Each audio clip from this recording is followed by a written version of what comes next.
Hello viewers, আসসালামু আলাইকুম। Welcome to Hasina Mustafa Munnaz recipes. আশা করছি যে যেখানে আছেন সবাই খুবই ভালো আছেন। আজ আমি খুবই হেলদি এবং রিফ্রেশিং একটি ড্রিঙ্ক আপনাদের সাথে শেয়ার করব, সাবুদানা এবং চিয়া সিডের ড্রিঙ্ক। সাবুদানা এবং চিয়া সিড দুইটাই খুবই হেলদি এবং এর বেনিফিট অনেক। আমার আজকের এই ভিডিওটি ভালো লাগলে প্লিজ লাইক করবেন, শেয়ার করবেন। যারা এখনও আমার চ্যানেলটিকে সাবস্ক্রাইব করেননি প্লিজ সাবস্ক্রাইব করবেন।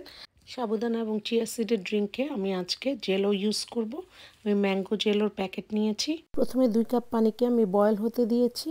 এর মধ্যে 1 প্যাকেট ম্যাঙ্গো জেলো পাউডার দিয়েছি। ম্যাঙ্গো জেলো পাউডারকে এখন পানির সাথে ভালো করে মিক্স করে নিচ্ছি। জেলোর প্যাকেটের মধ্যেই সব ইনস্ট্রাকশন লেখা আছে, শুধু সেটা ফলো করতে হবে। আপনি স্ট্রবেরি অথবা যে কোনো জেলো ইউজ করতে পারবেন।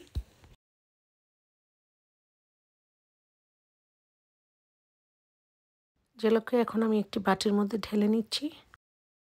জেলোকে এখন ঠান্ডা করতে হবে এবং সেট হওয়ার জন্য কিছুক্ষণ ফ্রিজে রেখে দিতে হবে। 1 টেবিল স্পুন চিয়া সিডকে পর্যাপ্ত পরিমাণে পানি দিয়ে কিছুক্ষণের জন্য ভিজিয়ে রাখছি। এখন একটি হাঁড়ির মধ্যে 4 কাপ পানিকে বয়েল করে নিচ্ছি। এই পানির মধ্যে আধা কাপ সাবুদানা দিয়ে দিচ্ছি। সাবুদানাকে মিডিয়াম হিটে 15-20 মিনিটের মতো সিদ্ধ করতে হবে। সাবুদানা হার্টের জন্য খুবই উপকারী, বাট এটা হাই কার্ব। এজন্য আমি আজকে এই ড্রিঙ্কসের মধ্যে চিয়া সিড ইউজ করেছি। চিয়া সিড আমাদের হার্টের জন্য ভালো, আমাদের ডাইজেস্টিভ সিস্টেমের জন্য খুবই ভালো। চিয়া সিড একটা সুপার ফুড, এটা কোলেস্ট্রল কমাতেও হেল্প করে এবং ওয়েট লুজ করতে হেল্প করে। সাবুদানা যখন এরকম ট্রান্সপারেন্ট হয়ে যাবে তখন বুঝতে হবে এটা সিদ্ধ হয়ে গেছে।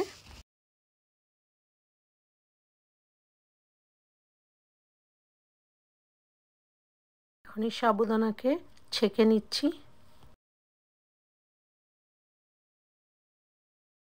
এখন সাবুদানাকে ঠান্ডা পানি দিয়ে রিন্স করে নিতে হবে যাতে এর কুকিং প্রসেসটা বন্ধ হয় এবং সাবুদানার আঠালো ভাবটাও চলে যায় এবং সাবুদানাগুলো ঝরঝরে হয়ে যায়। একটি বোলের মধ্যে 4 কাপ দুধ দিয়ে নিলাম। এর মধ্যে সিদ্ধ করা সাবুদানাগুলো দিয়ে দিচ্ছি। সাবুদানা ড্রিঙ্কের মধ্যে আজকে আমি চিনি ইউজ করব না, আজকে আমি রুহ আফজা বা রোজ সিরাপ ইউজ করব। এটা খুবই কনসেন্ট্রেটেড থাকে। আমি 1/4 কাপ রুহ আফজা দিয়েছি।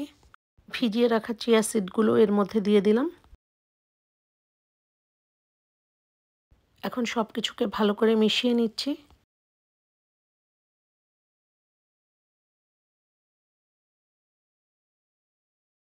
এখন এই দুধের মিক্সচারটিকে আমি কিছুক্ষণের জন্য ফ্রিজে রেখে দিব। ফ্রিজে কিছুক্ষণ রেখে দেওয়ার ফলে জেলোগুলো সেট হয়ে গেছে। আমি এগুলোকে এখন কিউব করে কেটে নিব। আজকে আমি ম্যাঙ্গো জেলো ইউজ করেছি। আপনি স্ট্রবেরি অথবা যে কোনো জেলো ইউজ করতে পারেন অথবা যে কোনো ফ্রেশ ফ্রুটসও ইউজ করতে পারবেন।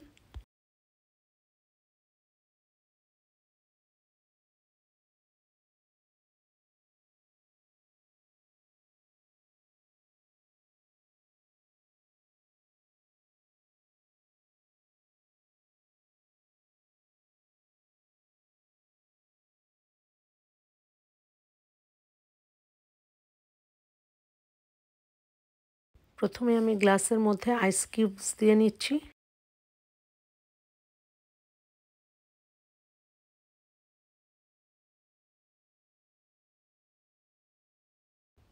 এখন ম্যাঙ্গো জেলো কিউবস দিয়ে দিচ্ছি।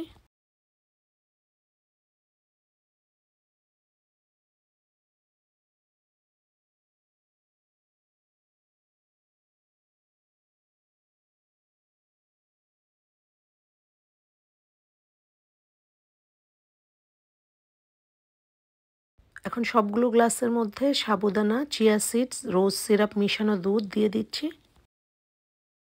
সাবুদানা এবং চিয়া সিডের এই শরবত খেতে যেমনি মজার তেমনি হেলদি এবং রিফ্রেশিং।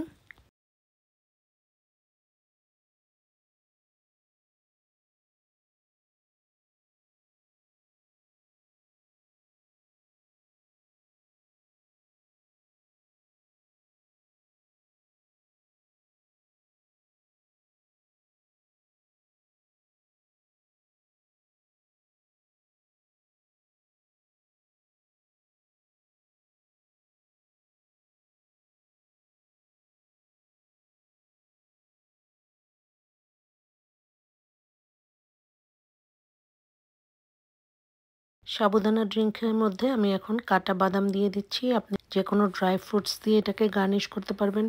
খুব সহজে এবং ঘরে থাকা অল্প কিছু উপকরণ দিয়ে তৈরি হয়ে গেল খুবই হেলদি এবং রিফ্রেশিং সাবুদানা এবং চিয়া সিডের শরবত।